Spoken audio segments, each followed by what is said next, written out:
Hi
and welcome. My name is PPippin. I just wanted to thank you for coming to watch our final government school presentation.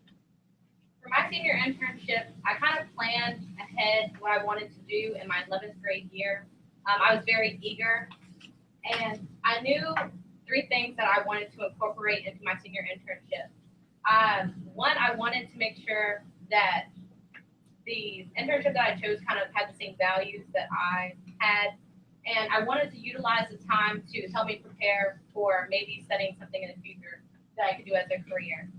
And I wanted my internship to incorporate counseling aspects, and I wanted it to be involved with education, because those are 2 things that I've always been very supportive of and very proud of here. So after I brainstormed what I wanted to incorporate into my senior internship, I started looking for who would be interested in taking on my internship.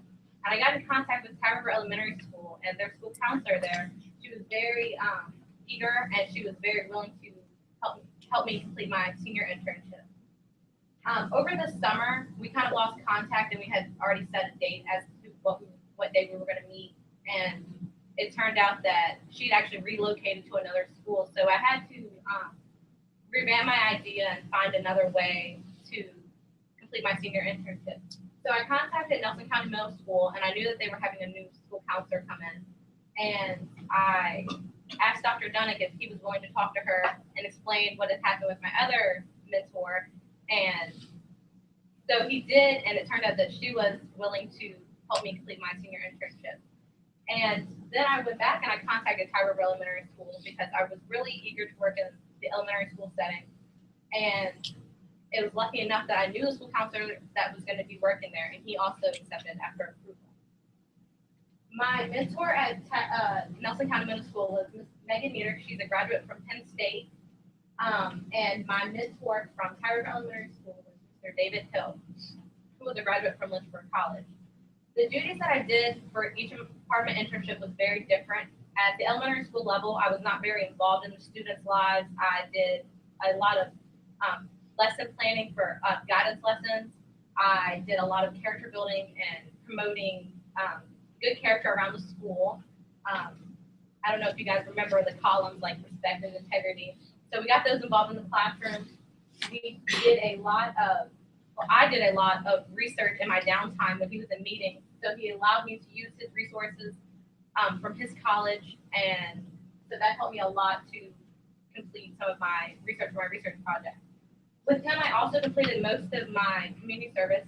They had a clothing closet, and it was something that I didn't create, but it was something that they had that was very run down. So he asked me one day if I was willing to take a look at it and see if it's something I could handle. And I agreed to take on, and it was very overwhelming at first, but it was a lot of fun, especially with the winter that we had here. And a lot of kids were very grateful for having winter coats. And the work that I did with Ms. Meter, with that, was a lot of research. I got a lot of hands-on experience. I got to go into the classroom and observe I wasn't allowed to take photos of these things because of confidential information. but I was allowed to go into the classroom with the intention of observing the student. And I did that for about 3 or 4 weeks, which was a lot of fun. And I also got to help her form a behavioral plan for a student, which she gave me characteristics, and I actually got to go through the whole book and come up with a plan as to how to help the student adjust and the school setting. With her, I did a lot of office work of the school counselor. I did a lot of bulletin board work. We did a Twitter board for the students to interact on.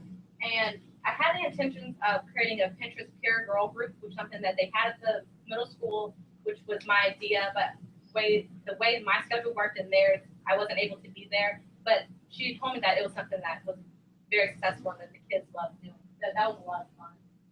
And also at the high school, outside of student mentoring program that we have here, I mentor on my own. So I was able to get a little bit of experience at the elementary, middle school, and high school level.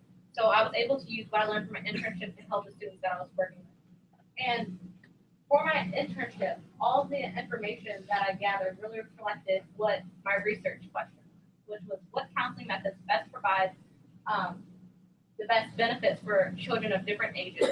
And I found that from my internship and community service was that there was no right question to this. And my research that I conducted also showed this, that the type of school counseling methods to help each student really tailor to the student, and it depends not only on their age or their school level, it just depends on them as a person. And it helped me to have a better understanding of what school counseling is all about, and it helped me confirm that it was something that I wanted to do in the future.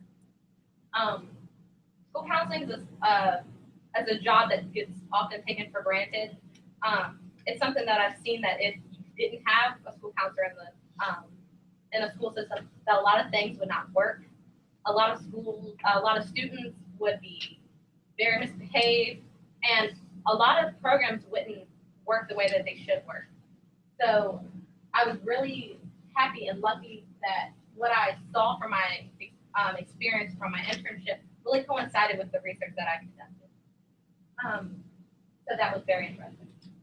And for my legacy, I really, as I mentioned before, I really wanted to be part of this peer group that didn't work very well. But I guess the biggest part of my legacy was the clothing closet, because I get a lot of gratitude from the staff at Tide River, but a lot of the students were very thankful, and to see them smile when they had hats, gloves, and winter coats was something that I really enjoyed. And I really hope that maybe it's something that people continue to pick up where I left off and to just help prepare for the weather conditions. And for my future, I'll be attending Randolph College next year, and hopefully I'll be studying in their education program. Any questions?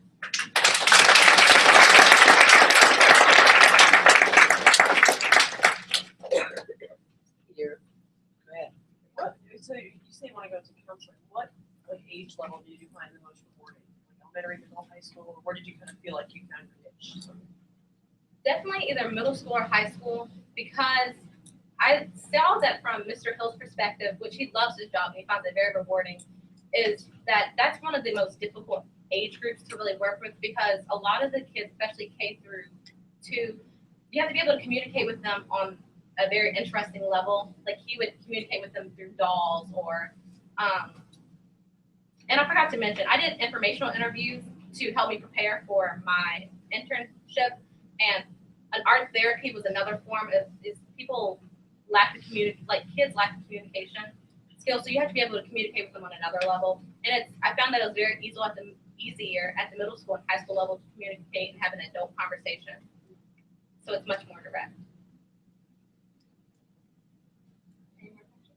Presley, I know you said you looked at the difference in counseling techniques from each different level, elementary, middle, and high school. What do you think, if you could sum up, what's the difference in the role of a counselor in an elementary school versus a middle school versus high school? And I don't know if I can answer this correctly. I think responsibility level, maybe, because at Tide River and at the middle school, they only have one school counselor, whereas here we have 2, and then they're asked to do a whole lot more. So I think it really just depends on the school level or the school that they work at, and it depends on like student ratio, and I think it takes a lot into account to answer that question. Any more questions? Alice? Would you ever be interested in counseling outside of the school, or are you just centered on the school? You know, I actually thought about that. When I did my informational interviews and I got to talk with like a neuropsychologist, who Ms. Perry helped me meet, some day treatment providers, and an art therapist, and actually school counselors, and I realized that I felt more comfortable in a school situation because it's something that I was used to, and I've seen it. However, I think that'd be very interesting to do after undergrad, because you have to have a master's to become a school counselor. So I think that's something I'd consider doing. I'm curious what percentage, and you don't have to be exact, but an average time that counselors, school counselors actually spend face-to-face with kids versus their other responsibilities. And that is something I had a big discussion with Mr. Hill about, because he was talking about, you know, the biggest reward being is seeing the positive outcome that happens with a student. And you actually spend a very short amount of time due to other responsibilities with students face to face. And that's one of the biggest things that he wishes to change, because he has a lot of responsibilities. And so you actually spend a very short amount of time with, and percentage wise, I couldn't really guess. I guess it just really depends on what's happening. And every day in a school counselor's role is very different than the day you did before. So it just really depends. And meeting with students that have like an immediate need is very hard to do. It'd be super perfect. So they would meet, you're saying they'd meet with the ones with immediate need, but No, they couldn't, but they wouldn't. no. What I'm saying is like it's very hard sometimes to meet with the students with immediate needs because they have other responsibilities. Because like Mr. Hill, he would have bus duty in the morning, or you know in the afternoon, and then he'd have this meeting. And if sometime the principal needed him to be somewhere else to do something else, he'd have to take on other roles.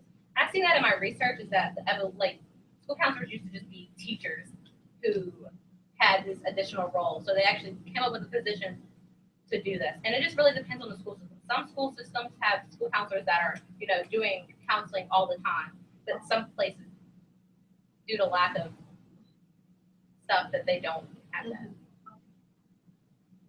Have you ever thought about doing, being like a child advocate? I hadn't actually thought about that, but back to Mr. Hill, and I had a lot of these fun experiences with Ms. Meter, but Mr. Hill was actually a police officer before he was a school counselor, so he was teaching me the law and ethics of school counseling, and so I found that it was very interesting, his viewpoint on that. I think it'd be something very interesting. I have like a lot of dreams that I would love to accomplish, but it's kind of, I don't know. I don't know. A lot. It's a lot. It's a lot. Any more questions?